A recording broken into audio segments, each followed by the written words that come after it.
It's Tracy St. George from 97.9 WRMF backstage, hanging out with Onerepublic, about to take the stage in mere moments, actually. I hear that the other band is wrapping up. Are you guys ready to go? You guys are wearing long sleeves. I wonder why in South Florida somebody would tell you, hey guys, wear long sleeves. Well, yeah. So basically, we've been trying to dress up fancy for this tour, and that only included like a handful of black T-shirts, which we've already kind of gone through all of in South Florida. So we're at this point, it's only because we've run out of T-shirts that we're wearing long sleeves. You soak through it all, and it's kind of like at whether it's a long sleeve or short sleeve, it's all going in the wash. It's all getting completely trashed anyway. If you're playing South Florida in August, what the better question is, who designed outdoor amphitheaters in South Florida? Amen. I've said like that for years. We did in Tampa last night. Right before I was walking on stage, I was like, I didn't know how many people were going to be there. I thought it was a lot less than there were.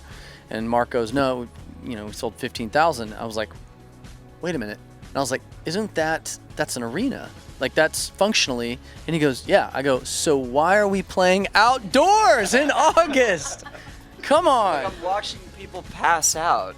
Right? Well, we want you here. We're very glad you're here, and this is all we've got here in West Palm Beach. You guys have got the Love Runs Out song, which I absolutely adore. That's the new song that's out right now. I can do this, the dun, dun, dun, dun. If the piano guy is out, I can totally do that for you. But in the video, is that your music teacher? Is that your mother? Who's the lady with the martini on the piano? Who is that, Zach? Who is that lady? This sounds scandalous.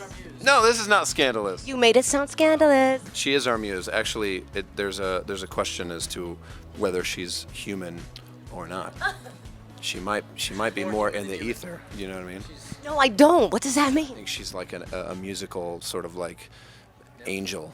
If so, because like we didn't even plan her to be in the music video.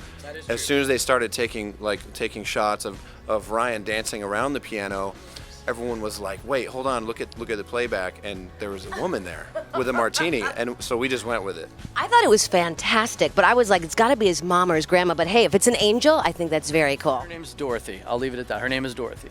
Dorothy. All right. And now tell me, you didn't have the chorus for this song. Why didn't you wait to put this? And you re-released the CD, Native. Why didn't you wait until, next year when you put out your next one instead of a deluxe, which I do have both. I've got the regular and the deluxe. Why did you do both of those? Because we, Love Runs Out would not have, we were fundamentally against doing album reissues. I'm declaring this will be the only time we ever do it. Sometimes reissues smell like cotton candy, Katy Perry. They do. They absolutely do, and there's a big precedent. There's a big reason why we hate them, because it is, no offense, record labels, it is a way of squeezing an extra dollar out of an already existing product, or wrapping it up going, that didn't really do as hot as we thought. Let's wrap it up in new wrapping paper and then put it back out. And so a lot of times that is what it is. We didn't even want to call it a reissue. We tried to figure every way out around it. We didn't add a bunch more songs. Usually they add 4 or 5 more songs.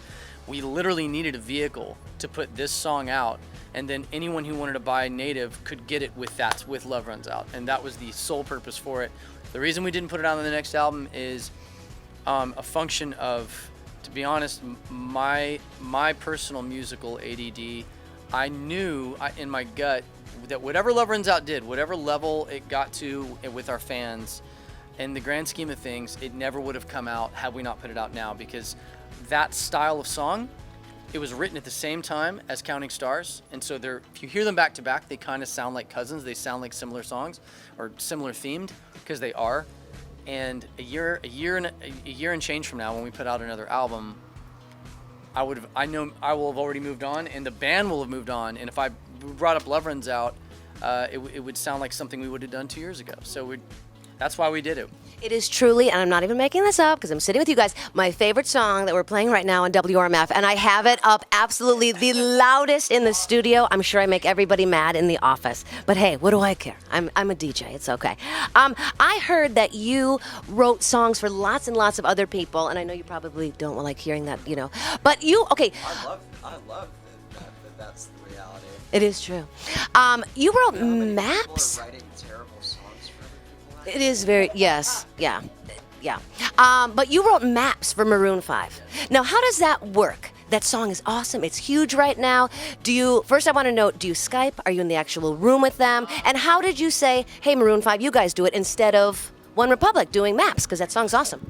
I'm friends with Adam, and I did Love Somebody off their previous album.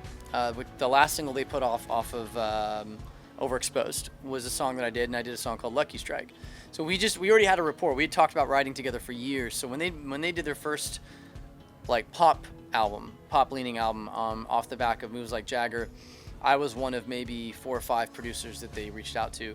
So, you know, it's kind of the rule of thumb in the music business is if an album works, you look at kind of, and it works well, you look at kind of the team and you go, well, let's reassemble the team. Let's see if it works again. And if an album doesn't work, you do the opposite. Maybe I should use a different producer. So that's really why we ended up working together again. And each time we work together, we get closer. And so now it's like hanging out with another dude who, you know, we talk about cars and, you know, travel and all this kind of crazy stuff. And Were you at his wedding? no. What kind of food did they serve? I'm missing 2 weddings this year. Well, I got the invite for that and looked at the date, and we were in Scotland the day that we were doing a TV thing. That's why I didn't go. That's why I didn't. Day, and it was at my favorite resort and my favorite restaurant at the resort. I was so mad that I missed his wedding. But yeah, Maps came about in a session with another friend of mine, another producer, and one day we did 2 songs in 2 days. One of them became Maps, and the other song became upcoming Ariana Grande single. So. Which one for Ariana Grande? I can't say because I got a phone call from Republic Records yelling at me.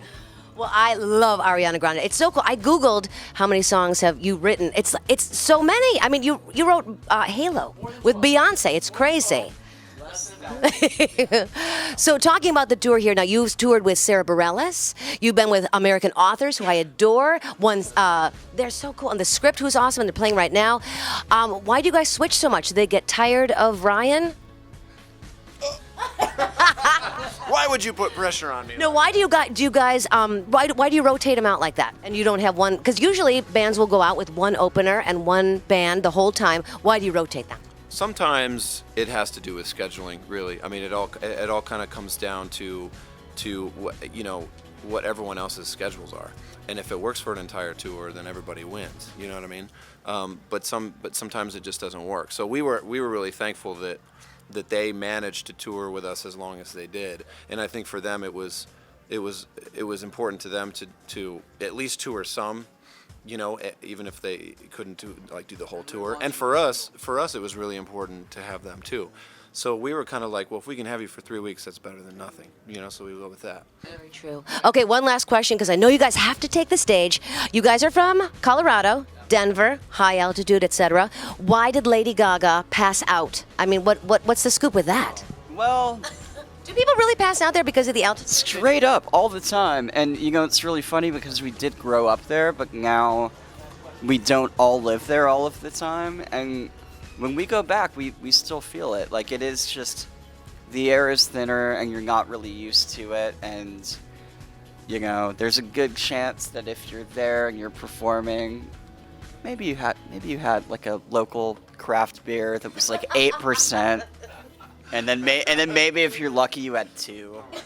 That could have something to do with it. It could have a lot to do with it. People are very, you know, you forget these things when you start getting into the chemistry of altitude. Interesting. It's like science class with Onerepublic. Very cool. Thank you so much, guys, for coming to West Palm Beach. I'm sorry about the heat and the rain and the humidity. Take that shirt off. You're fine. Take that shirt off. You guys need to wear short sleeves. Ryan came well. But thank you so much for coming. Have a great show. We're so glad you're here. Thank you. Oh.